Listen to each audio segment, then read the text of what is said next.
இயேசுவின் பிரியமுள்ள சகோதரர் சகோதரிகளே, தவக்காலம் என்பது அருளின் காலம்.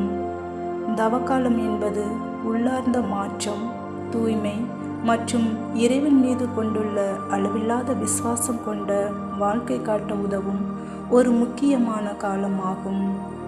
இந்த தவக்காலத்தில் நாம் செய்த தவறுகளுக்காக மனவருந்தி ஆன்மீகத்தில் வேரூன்றி நிற்க அழைப்பு விடுக்கும் காலமாகும்.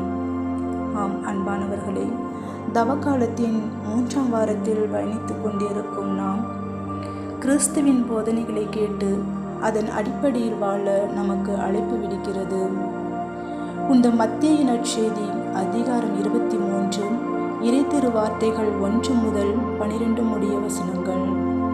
இந்நற்செய்தி வாசகத்தில் சொல்லப்படும் மிக முக்கியமான பாடம் என்னவென்றால், நீங்கள் சொல்வது அனைத்தையும் பிறர் பின்பற்ற வேண்டும் என்று கூறுகிறீர்கள், ஆனால் சொல்வதை செயலில் காட்டவில்லை.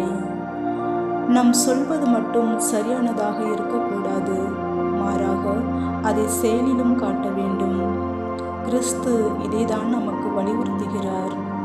பரிசேயர்கள், மறைநூல் அறிஞர்கள் தங்களுக்கான சிறந்த இடங்களையும் அதிகாரத்தையும் மட்டுமே தேடுகிறார்கள்.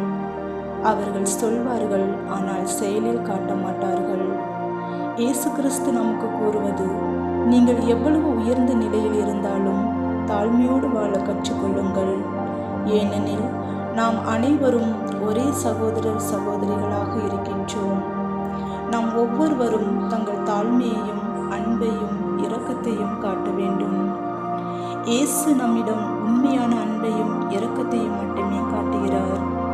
அவர் சொல்வதை செயலில் காட்டினார். தம்மை தாமே உயர்த்துகிறவர் தாழ்த்த பெறுவர், தம்மை தாமே தாழ்த்துகிறவர் எவருமே உயர்த்த பெறுவர். உலகில் மக்கள் பெரும்பாலும் பெருமையை கண்டு உயர்வு பெற முயற்சிக்கிறார்கள். ஆனால் நாம் செய்ய வேண்டியது அதற்கு மேலானவை. தாழ்ச்சியுடன் இருக்க வேண்டும், கிறிஸ்துவின் வழியில் நடக்க வேண்டும். கிறிஸ்து தம் மக்களுக்காகவே வாழ்ந்தார். தம் மக்களை அன்பு செய்வதும் இரக்கம் காட்டுவதுமாகவே இருந்தார்.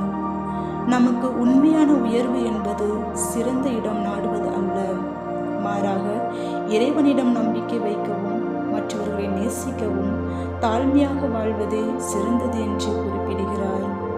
ஆகவே நம் வாழ்க்கையில் தான் என்று அகந்தையை விட்டுவிடவும், பண ஆசை, பொருளாசை, பதவி ஆசை என்ற பல்வேறு விருப்பங்களிலிருந்து விடுபட்டு கடவுளுக்கு உகந்த பணியை சிறப்பாக செய்யும் போது நாம் சிறந்த மனிதர்களாக காட்சியளிக்கின்றோம் கடவுளின் முன்னிலையில்.